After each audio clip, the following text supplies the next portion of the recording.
It's now time for this month's broadcast of Learning Now TV.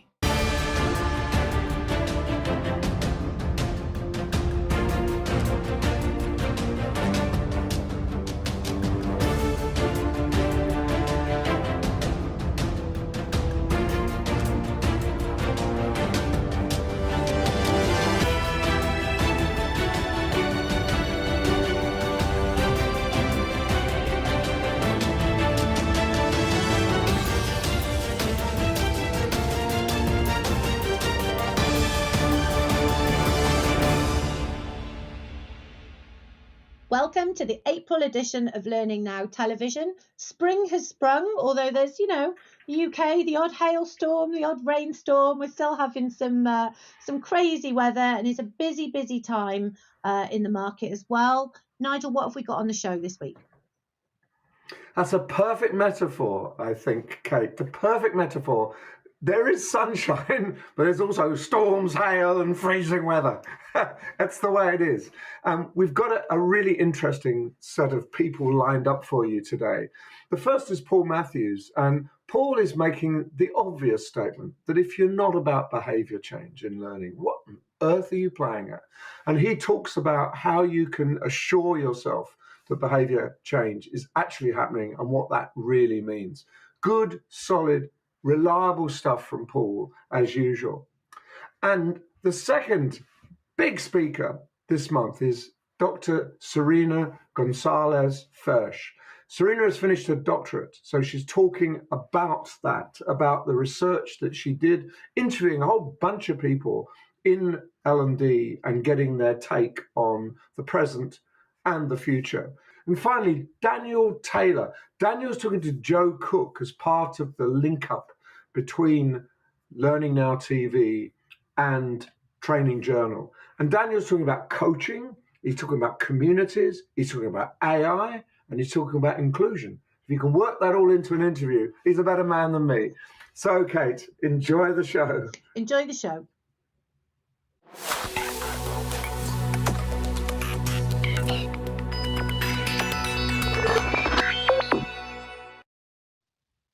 I haven't spoken to Paul Matthews for a good while, so I'm very pleased to have the chance to catch up with him today. Paul is the founder and CEO of People Alchemy. And as the Learning Technologies Conference swings around again, it was actually at this conference many years ago that I first met Paul. So Paul, welcome to Learning Now TV. It's great to be back again. If I remember rightly, I was on your inaugural broadcast of all things. So You were indeed. Yes, that was a long time ago in a very strange place with completely different software and different circumstances. So well done for surviving the gulf between then and now and continuing to flourish. Now, what I want to focus on today is just to talk to you about behavior change. I've always said, and I'm quoted many times, that behavior change is the name of our game. And if we can't change behavior, then what are we doing? Because not behavior change momentarily, but behavior change permanently. We are in the behavior change game. So Paul, I want you to talk to me about how, if you agree with me, if you think behavior change is important, and how can you ensure that behavior change is the name of the game? I think you're right. It is the name of the game. There are some other things that you do training / L&D initiatives for. A refresher course in first aid, for example. It's not that we want them to change what they do on a day-to-day basis, but we need to refresh their memory of things they might need to do. And of course, there's compliance tick box stuff where you've got to step up to regulatory requirements and so on. But ultimately, an organization wants their strategy executed efficiently and effectively. And that means people usually need to do things differently to what they're doing them now.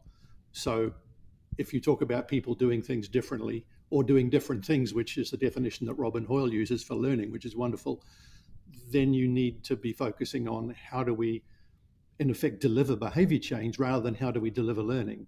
And that changes the game in terms of how you think about it. How do you deliver behavior change?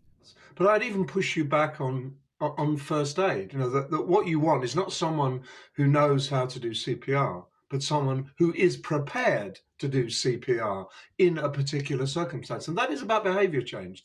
If I saw someone in difficulty, not only would I be not confident to do it, even though I have actually been taught to do it, I would tend to hang back. Whereas if you've been taught properly, your job is to go in and do something rather than hang around watching and waiting for someone else to do something. So even in those circumstances, behavior change is important. And again, with the compliance stuff, in a similar way, you don't just have to know what to do. Ideally, you behave that way when the circumstances arise. So there's a behavior change component there as well. So yeah, I suppose it depends where your definition go. Yeah, it's like knowing that a phishing email is not a good thing to open. It's another thing when you get an alluring, without concentrating, without thinking, alluring offer. You just click on the link and compromising the whole system in the company. So again, it's a behavior change, an attitude that needs to change, as well as having some knowledge and some skill in how to deal with things. So tell me, give me your approach. How do you begin to move forward and ensure that behavior is the name of the game, not just giving people tons of information or getting them to click in the right place? I mean, you've already touched a couple of things. You talked about knowledge and skills that might be needed, but also motivation. But I think prior to that, one of the primary pitfalls I see is people don't get clarity on their outcomes. When you ask a manager, you want this training, you want this, okay, that's fine. But what do you want at the end of it? What will you see that's different to what you're seeing now? And you need to coach them almost through that behavioral change gap. What are they doing now? What do you want them to do instead? And that diagnostics, if you like, defining that behavioral gap is not done, in my opinion, nearly often enough or well enough in most learning and development initiatives. And if you haven't defined that gap well, it's then almost impossible to apply any kind of measures to decide, have we crossed the gap? How far across it are we? How successful are we in crossing that gap? So I like to talk about a behavioral current state or position, and then some kind of desired end state or end destination in terms of behavior. And then you've got to set up a story for people to say, well, actually, do you really want to do that? Because if a learner doesn't want to change their behavior to cross that gap, they're not going to do it. So motivation is really important. And not just motivation that I want to do it now, but the sort of volition to keep doing it in the future when I don't feel like it. It's that kind of perseverance aspect. And also a sense of self-efficacy where they have an understanding that maybe I can't do it right now, but within reach of me or support and elsewhere, I've got enough resources so that I can get to the point where I'm able to make that change. Again, if I can paraphrase you, however badly, what you're saying is that if you don't have a conversation about behavior change, if it's not part of your agenda, then it's never going to happen by automatically or by osmosis or simply as a byproduct. It's the conversation. This is our aim. These are the behaviors we're trying to change. And therefore, not only do you know what you've got to change, you've also got to engage the learner into accepting that, being committed to that, and in seeing that as one of the major outcomes. So if you have it in the conversation with the client and with the learner, you've got a much bigger chance of things happening than if you have neither of those things going on. Yeah. So that's the internal stuff within the learner, where you have to figure that stuff out and get to a point where you've engaged with them. Then you've got the external context within which they're operating. Is that friendly, or is it is it unfriendly to those changes? So what support do they need around them? What context do they need to be put into in order for those changes to be even possible? Manager support, peer support, cultural support, electronic performance support. There's all sorts of ways that you start looking at how you can frame their context to help them with the changes you want them to make. Yeah. And again, what you're saying is this is a much bigger conversation than this is a package or this is a piece of learning. I can deliver it. It's actually saying Let's look at let's look at this in context. Let's look at all the tools in the toolbox that we can bring to bear, and this is how we're going to use them. So you act as the kind of, if you like, the chef, bringing in the key ingredients to create the right dish, and that dish is absolutely center stage behavior change of the clients, of the individuals that you're working with, of the learners. Is that fair? Yeah, the chef's a really good analogy, because the other piece of that puzzle is a recipe that's pulled together is not just all the ingredients dumped together in one pot and stirred up. There is a process of putting those together in the right order and over a period of time to get what you want as an end result. And it's the same with learning. There will be a number of activities and things that people need to do over a period of time to achieve that behavior change. Clearly, some of that will be experimentation, practice, and more practice. And certainly, if you want to go habitual with a level of automaticity in there, it's a lot more practice on top of that. But along the way, they will need coaching, they'll need encouragement, they'll need to sit and reflect. There's all sorts of things that need to be stitched together into that journey. So that's the recipe you're building. And then you've got to hold them accountable for. So it's a unique recipe, Paul. Can I just interrupt? It's a unique recipe. You're saying that just because you've got the ingredients that worked in a place or with a group, you actually have to redefine and build a new recipe for B group or C company. It's not. It's thinking it through ab initio each time to deliver perhaps a unique mix that will work in context in these circumstances. Is that fair? I think that's fair, yes. There can be a lot of general similarities between this course at this company or at that one, but there's going to have to be differences because of the cultural context that's actually surrounding the people while they're doing the course. So what you're defining for us really is not just this is the methodology. It's not that. What you're saying is this is the approach. This is how I look at the delivery of learning. This is my philosophy, the way that I deal with both clients and learners. And I do that on an individual, in context basis each time. If I'm going to have a hope of doing what we're both agreeing is the golden mean, getting people to change their behavior, not once, not just while they're in the classroom, but forever and ever and ever. That's what you're saying. Yeah, well, it's a bit scary saying you've got to personalize it in that way. You don't have to do it, I think, quite so much as that. And there are ways to deliver where the methodology of deliverance actually ends up personalizing it, particularly if a line manager or peers are getting involved in that process, without you having to change the design for every cohort, for example. So I'd back off that slightly. But in effect, yes, you need to set things up so that you've got that learning journey or that learning workflow that people have to go on, with all the different activities spread over time, which might be months for them to get to a point of competence in a new skill.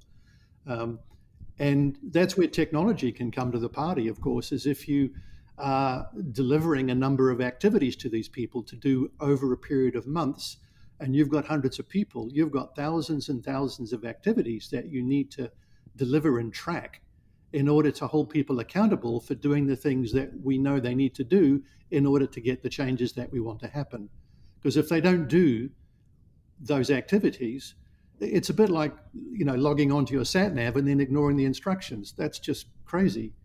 So if you've got a destination behaviorally and a set of step-by-step sort of instructions that will help people get from where they are to that behavioral future destination, then we need to hold them accountable for taking those step-by-step actions. And given that, and provided those actions are fit for purpose, you're pretty much guaranteed to get your behavior change at the end of it.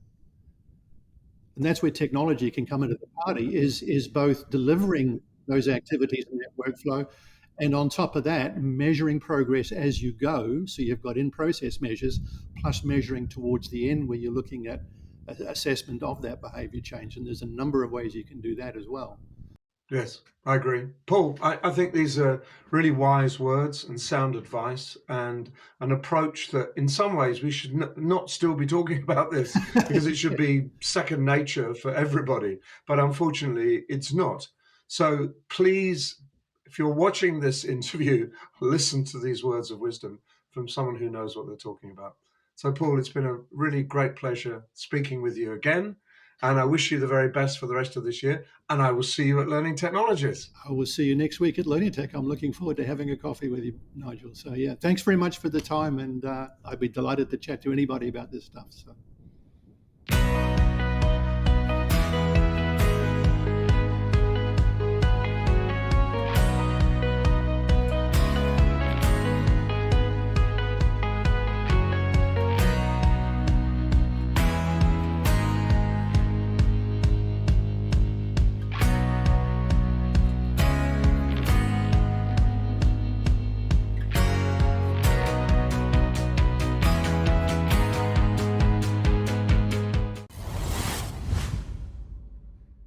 Rob Clark was well and active at the Learning Technologies Conference. And I spoke to Rob a couple of times over those 2 days. And as always, he's back again with all the sin, scandal, and the news about learning technologies and learning and development. So Rob, learning news on our screens right now.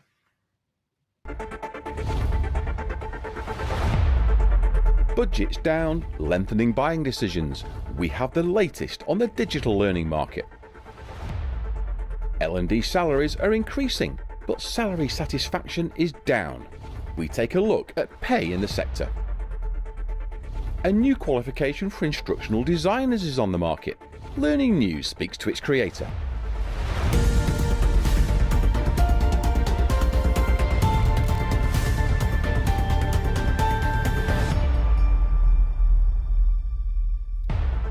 It has been a difficult year in the digital learning market. Budgets are reduced or are flat. Buying decisions are taking longer, especially for larger projects, and require stronger justification of impact. Vendors have had to work harder to win business. Double-digit growth is rare, and many vendors have flat or declining revenues. Some of the warmth and speed coming out after the COVID bump, switch to digital over the COVID years, has passed by. And I think that's been exacerbated by more challenging economic conditions. So that's led to some softening of budgets. As you said, some budgets may be declining or projects declining in scope. A budget that might have been higher has been reduced a little. People are having to prove value, prove business cases more on the customer side. So the opportunities on the vendor side have been tougher. And I think a lot of the conversations we had during the course of the research really reflected that it's been 2023 was a tougher year. The outlook for 2024 is probably lukewarm, some more optimistic, some less, but not expecting a rush of improvement all of a sudden. So I think it's been those economic dynamics that have really seen the market struggle. Some providers have had a better time, perhaps, who specialize more or exposed to the economics in different ways. But that sort of general sense of the market slowing and becoming harder to win in has been a real factor of that macroeconomic situation. To help keep ahead of the rapidly evolving discipline of instructional design, a new diploma is out. It aims to give designers the latest skills in frameworks, tools, needs analysis, learning psychology, learning personas, and stakeholder management. It's certified by the Institute of Training and Occupational Learning and brought to market by Omniplex. Our goal was to create something we wish we had available during our years of L&D. And personally, if I attended such a course earlier in my L&D career, I would have created way better learning experiences, made far fewer mistakes, and I would have saved a lot of time. Our diploma spans across 20 modules, covering topics, as you mentioned, learning psychology to needs analysis, from managing stakeholders to instructional design frameworks and storyboarding, AI, and so much more. And it's a 3-day course, and it's quite intensive, but it's spread across a month, offered virtually or in person. Blue Eskimo's annual work and salary survey shows L&D salaries are increasing, but salary satisfaction among L&D practitioners is down. ONS figures in the UK say that salaries broadly have raised by 5-6% in the last 12 months. And that's reflected in the salary and work survey that we conduct. Only 55% have had a pay rise. That's broadly similar to the ONS figures, but that also means that 45% haven't had a pay rise. that can feel like an effective pay cut. And that really does feed into the sentiment, our general happiness, well-being and concern. We also ask the questions around how people feel about their roles and about their salaries in particular. 62% of our industry feel that that pay settlement that they have is about right, which is quite high actually. So 62% think they're paid pretty well, but only 55% have had a pay rise. But there are some areas that are just generally doing better, and that's possibly more in line with the sectors that are doing well rather than L&D as a general function or industry. What we have seen is that 55% have a salary settlement between 41 and 70k, which is about right for the types of roles, skills and experience as a general average. That is up quite significantly from just under 40% last year. Head of AI. This is a new role for workplace learning vendors. AI is now so important for them, it's getting its own senior representation to identify the market opportunity, build AI into product roadmaps, and mobilise energy across the business. Thrive has just appointed one. Nilafar Zarin joined as head of AI in March. She was head of machine learning at Dyson and recently led AI in healthcare and medical technology. I will be driving the innovation and enhancing the AI capability and implementing the latest AI technology for Thrive and making sure that we stay ahead of all the new AI trends. I have an ambitious plan and roadmap for Thrive and learn about the learning and development industry, its gap, its potentials. I now already have an AI team in Thrive. I'm looking to expand the team and upskilling the current great team of engineers that we do have to enable them to help us in the journey of development of AI technologies in Thrive. Thanks to all my guests today. There's more from each of them on the website and more on each of the stories ticketed across the screen. And that's Learning News this April. See you next time.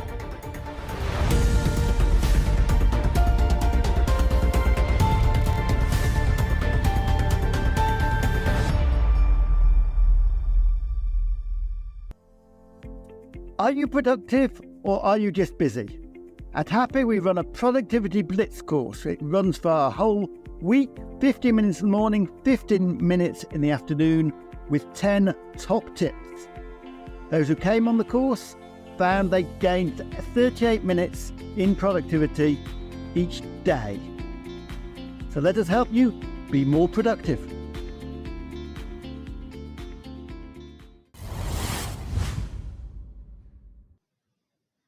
I'm absolutely thrilled. I always say that with all our guests, but I am to the bottom of my heart delighted to welcome to Learning Now TV today Serena Gonçalves First, Dr. Serena Gonçalves First, who is global head of talent management and head of the Software One Academy, winner of the inaugural Colin Steed Award at the Learning and Performance Institute Awards for 2024. Colin is our founder, our producer. He edits all of the videos that you see, and the kind of the testament of his work stands for itself. So to have Serena and Colin kind of, it's like two legends coming together, I found it very, very poetic. We've got loads to unpack with. First of all, congratulations on your win. Thank you, Kate. It's been about 10 days and only just starting to sink in. Well, it's a super exciting time. I wasn't there myself, but I was punching the air when I got the WhatsApp message to tell me that you'd won. So, and you haven't won an award like that just for no reason or just for being a nice person. You have been doing some major research into learning technologies, into our field for the last however many years. You'll tell me in a minute. And, and the great thing is you're not just sitting in an ivory tower researching, you're actually being able to use those findings in your role at Software One and using them in practice. So sort of it's that meeting of the theory and the research with the real world that I think is exciting. So can you start by telling us a little bit about your doctorate research? Yes, of course. So first, thank you for having me back. It's always a pleasure to talk to you and talk to Nigel and be on Learning Now TV. So thank you for having me back. I was fortunate enough to be invited by you all when I started my research, and I have lost count of how many of the 68 people I spoke to were as a result of me speaking on LNTV. So the research is very, very simple, or the doctorate started for a very simple reason. I was going to trade fairs and seminars and networking events and getting sold things that did not reflect my reality in the organization as a learning leader. I looked around me and realized anyone can buy a platform, anyone can buy a content library, anybody can buy tech, and anyone can implement them. So in firms of the future, what is the role of learning and development? Do you even need learning and development? And what then, if the answer is yes, what is our role in making sure not only that businesses are successful, but that we are relevant in their success? And that's what brought about the research. And here I am. So I finished in November 2023. It was 6.5 years of my life, and slowly chipping away at Brian Sutton's and Nigel's in the process. And I think the conclusion I have reached is there is no silver bullet. L&D is a socially constructed field, and we all learn in various different ways, but most of all, we learn from each other. So I'm hoping everything I've put together, the experiences that I have gone through, as well as all these 68 people I spoke with have been through, help learning functions and leaders of tomorrow. So one of the things that I really love about the way that you are approaching the work that you've done over so many years is you want to kind of share that best practice with the community at large. So that's partly why we've got you on today. We're going to have you on over a few different episodes, diving into some of the key themes. And you're also doing a webinar series that's, free to everybody to attend. Can you tell us a little bit about that and some of the topics you'll be diving into? The doctorate focused on the role, the remit, the structure of the learning function in technology accelerating hypergrowth startup and scale up firms. And it also looked at organizations who are vast and established, but fundamentally changing their operating models as a result of technology. And from there, I also then looked at the skills of the L&D leader and what they would need to have going forward. So the webinar series takes these 80,000 words of research and my findings and breaks them down into digestible parts. There's no reason for doing this. It's always free to all of L&D. I started out by wanting to create something for my profession that's given me the last 23 odd years of my career. And the easiest way to do that after all of this was make it into bite-sized chunks that were easily digestible. So far, there are about 6 or 7 webinars planned. The first one, which was an overall view of the research, I completed a couple of weeks ago, and that'll go up on YouTube, on a YouTube channel. I'm happy to share the link. We have one with Nigel Payne, where he talks about organizational learning and systems. We have a EdTech series, which have Amanda and Laurie from Niles Nolan. We will delve into AI because it's the big elephant in the room, and we will talk to Don Taylor and Egler. And then we have perspectives of people on the ground, and these are the ones I'm exceptionally proud of. So we will talk about people's experiences in setting up a learning function, the pitfalls depending on when they were brought in, whose vision it was, how the remit changed, and how their roles pivoted. And for that, we'll have Jackie Bearfield and Tiana, and they'll talk about what they did. And then we'll also have a CHRO's perspective. So we'll have Catalina, and the idea will be to bring in various elements of people in an organization to go, how can we make learning work, and how can we keep ourselves relevant in the future? What are our connecting dots that we should be aware of? So the webinar series we'll shoot it every few weeks. And then we also have, I forgot one, we actually have a segment on marketing for learning, which Ashley Sinclair and Bianca Bauman will do with me. And Ashley is the one who's helping me put together and create these bite-sized chunks and put it on in this webinar series. So we'll have it every few weeks. Yeah, that's mass marketing. I owe them a lot, but a lot of the messages that I'm putting forward are things which Ashley says as well. You can have the absolute best content, you could have the best approach to learning, you could have the absolutely most wonderful learning strategy aligned to business strategy and outcome-based L&D and design, and if nobody knows about it, you might as well have not done anything.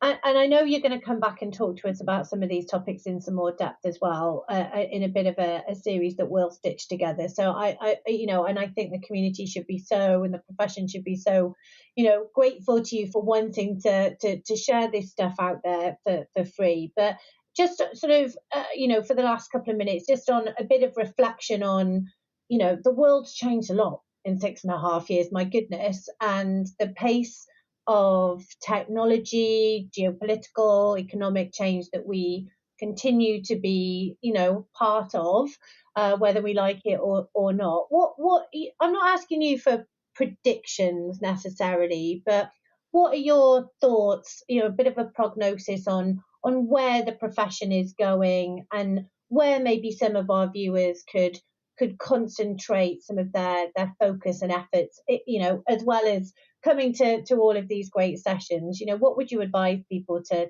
think about? So I started my research at the peak of the pandemic. I was in between roles at the time, and I know that the research required me to have 25 to 30 interviews. I wound up doing 68 because I was enjoying what I was doing, and everybody was home and they had time. And there's a few things that came up post-pandemic.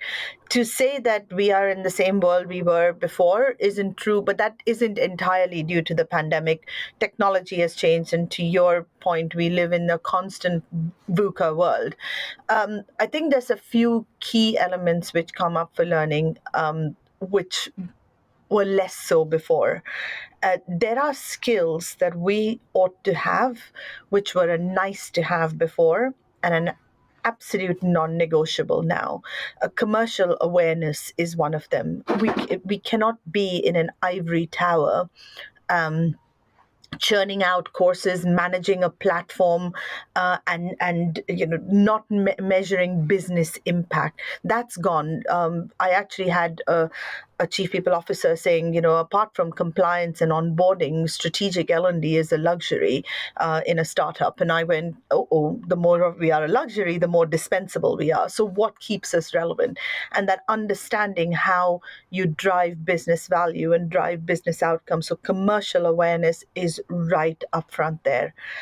I also think that knowing how adults learn, and this sounds so bizarre, right? We sit in L&D, but the threshold for entering our profession is so low that sometimes you wonder whether we're a profession in its true sense. You could actually be a head of L&D without any qualifications. And I spoke with organizations where they went, somebody's 6 years away from retirement. They like people. This will be a good place to have them. And I do believe that will continue unless we can fundamentally show that how adults learn in an organization and how they apply that learning then contributes to individual team and business performance. So I think those links, which we did not have to establish before, it's going to become more and more of a necessity to do that. And finally, I think it's context. So I do have a model which I created, which I'm happy to share. at a future occasion, or it's definitely on the webinar, is the context. The context within which we operate differs for every single L&D person, because an organization is a living, breathing, dynamic, constantly changing thing. So concepts like design thinking and systems thinking and OD will become things that get incorporated into L&D's way of life. Understanding how we connect to talent acquisition in the build versus buy discussion, how we connect to performance management, how we connect to talent management, how we connect to workforce planning, how we connect to strategic HR, all of these things which we sort of kind of knew but never really were forced into, are soon going to become the non-negotiables. The days of standalone L&D are irrelevant. They are not necessary anymore, because, to my initial point, anyone can go out and buy content, buy facilitators, buy a platform, and buy a library. What's our new USP is a conversation that we need to start having now. Well, let's take this as the start, because we're going to have you back on. We're going to unpack this research over a period of time alongside the webinars. We're not looking to repeat that, but it gives us a chance to kind of go behind the scenes and have some of those conversations with Serena in an ongoing way. And we're just absolutely thrilled for the end doctorate and the award. The first one ever. It's a very special moment for everyone concerned. So congratulations again, Serena, and we'll see you back very soon. Thank you very much, and thank you to Colin for paving the way and the LPI for recognizing me. I feel very humbled, and I was completely shocked, as you can probably see from all the videos of the night. I don't think I have any pictures with my mouth shut. Well, very deserving winner, and we're thrilled for you. Thank you. Thank you for having me, Kate. Upskill and inform your learners with Mind Tools for Business. Empower your people to thrive at work and help them step up and meet everyday workplace challenges with confidence. Our toolkit provides unlimited access to thousands of quality assured resources, all in one place. It's easy to use and on demand, anytime, anywhere. Experience stress-free onboarding with dedicated client partner support. And get access to our library of industry insight and expert analysis. Perform, manage, lead with Mind Tools for Business. Visit mindtoolsbusiness.com to find out more.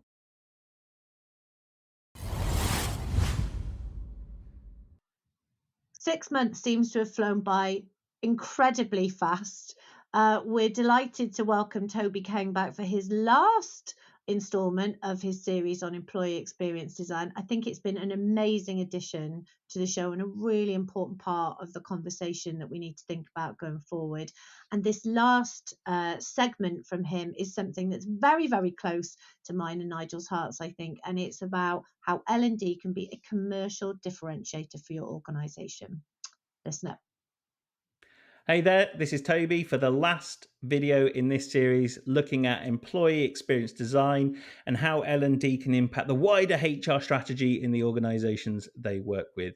Now, we've talked about the overall reason why this would be really important, then we've talked about the first four of the 5 F's that I've been talking about, and that is to fascinate, find a fit, to fuse, and to flourish.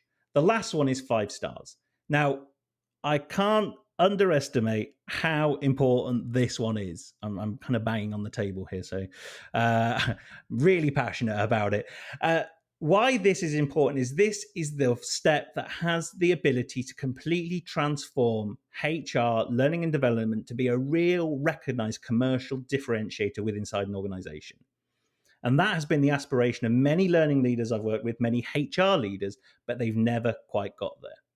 Now, the whole series has been wrapped up in why we'd use customer experience design principles for employee experience design.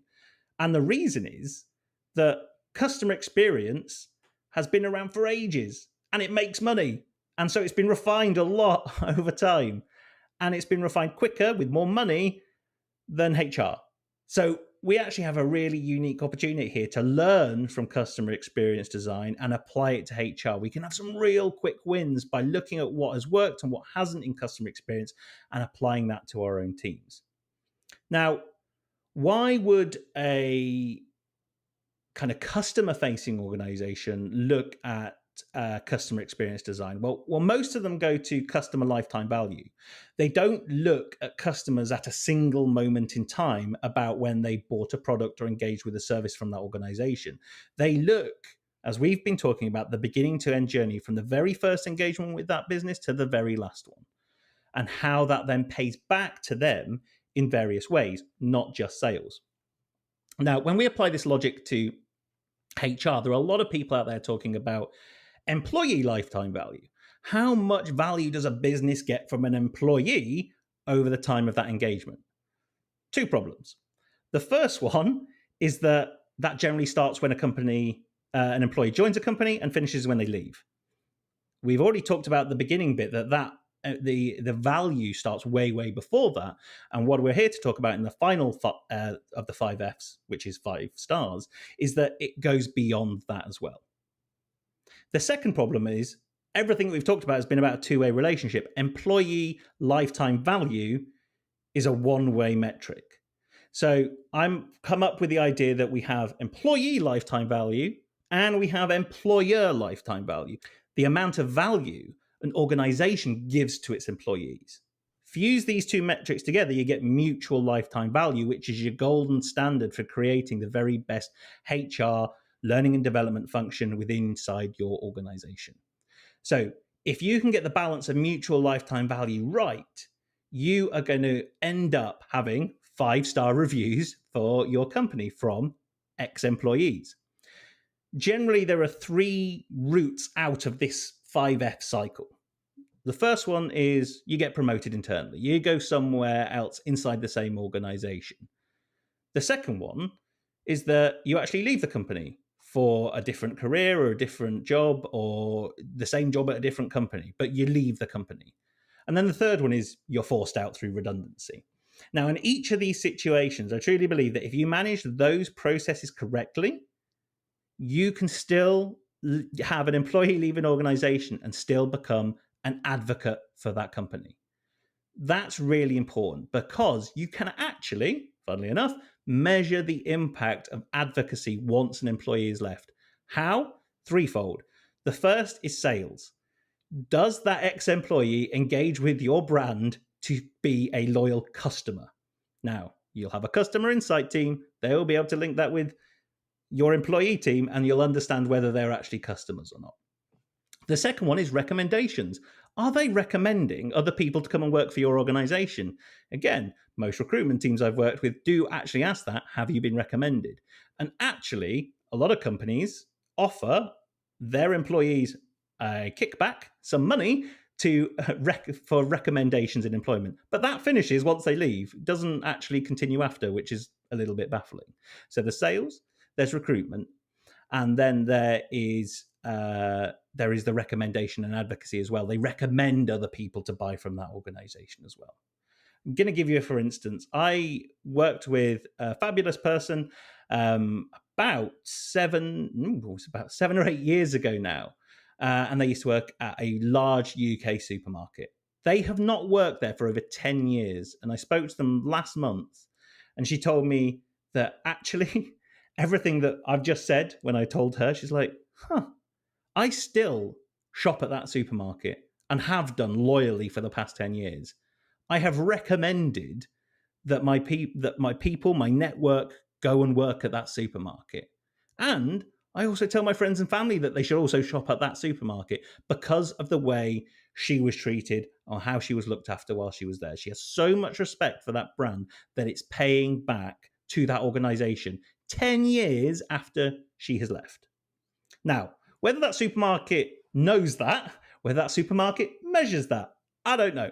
But what I do know is that if you did, you would see a substantial return on investment on everything that we've covered in this series so far. And that is incredibly powerful, because it then marks you as a commercial differentiator to your organization. You begin to understand the amazing impact we can all have on our roles post delivering something with an organization. Now, this isn't to say we don't offer that value inside it, and we've got some really cool ways to measure that inside, but the value of lifetime value, mutual lifetime value between employer and employee is something that needs to start right from that beginning part when they first engage with that brand on social media or in any other form to when they stop.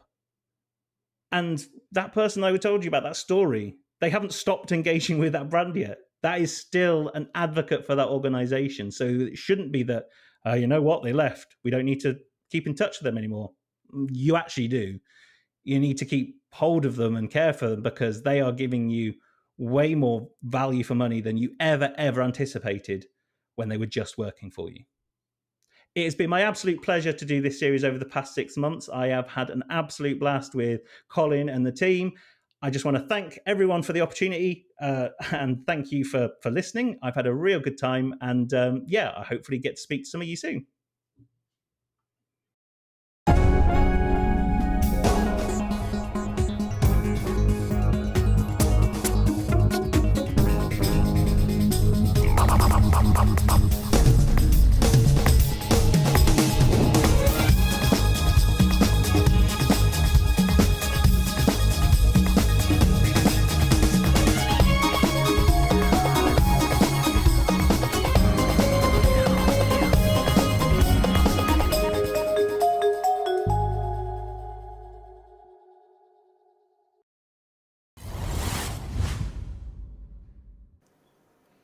I'm very, very pleased to be here with Daniel Taylor. I've known Daniel quite a long time. Daniel, for those that don't know you, what do you do? Hi Joe, I'm a coach, a facilitator, hugely passionate around learning and development, and I run my own company, Daniel Taylor L&D, and I also work part-time for the National Lottery Heritage Fund, so I've got a really broad base of experience and knowledge. And that broad base of experience and knowledge is exactly why we're talking to you today. You've come on board as a blogger for Training Journal, which I'm very excited about. And we published your first blog, which you talked about community. Tell us a bit more about that, about the L&D community.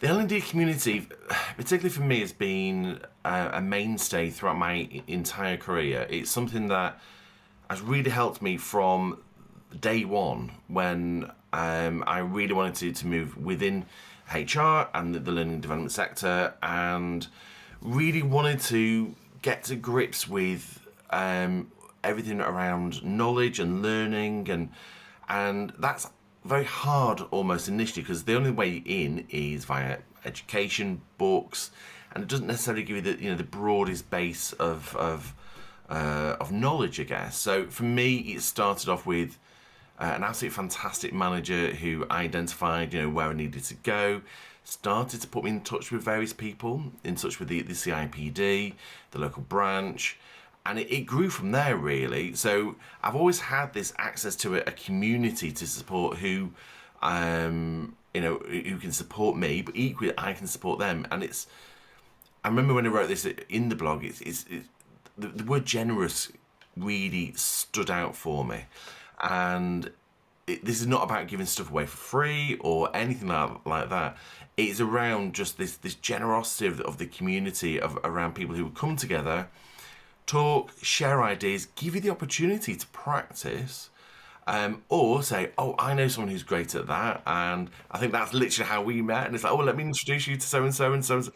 And it is the opportunities that have come out of that have been absolutely amazing. So I think for me, the community has been there through my education, so in terms of the masters, and has really supported that through my initial practice. And then as I've launched my own business, and just simple things like recommending an accountant through to anything else. It's just been so useful. So how do you think community and technology are coming together? So obviously we have LinkedIn platforms or WhatsApp groups. Technology is enabling that if it's not a local group. But obviously we've got the advent of AI as well. Is that making an impact on community and sharing as well? I definitely think so. particularly, when you look back over COVID, when we couldn't meet up in person, so everyone moved online, as with everything. So there is so many groups that you can access via, like you mentioned, LinkedIn, Twitter, whatever else. And what I absolutely love about that is the fact that I'm now accessing people all around the world, which is absolutely brilliant and so useful. To see how something's done in America or whatever, it's just so useful. In terms of AI, I think that is something that is particularly new and growing. And when we look at the community, it's around how we can utilize that. For me personally, it's around how we can use it to store answers and streamline the process of gaining access to that. You see a lot of that now within LinkedIn in terms of the answers. There's various articles that you can post to that then promote you, and people can see that you are really passionate about a particular topic, and it's identifying you. So I think we are starting to see those baby steps of AI coming into how we work. I do think it's also about us giving it a go and stepping into that really uncomfortable zone, and it really is, because it absolutely terrifies me.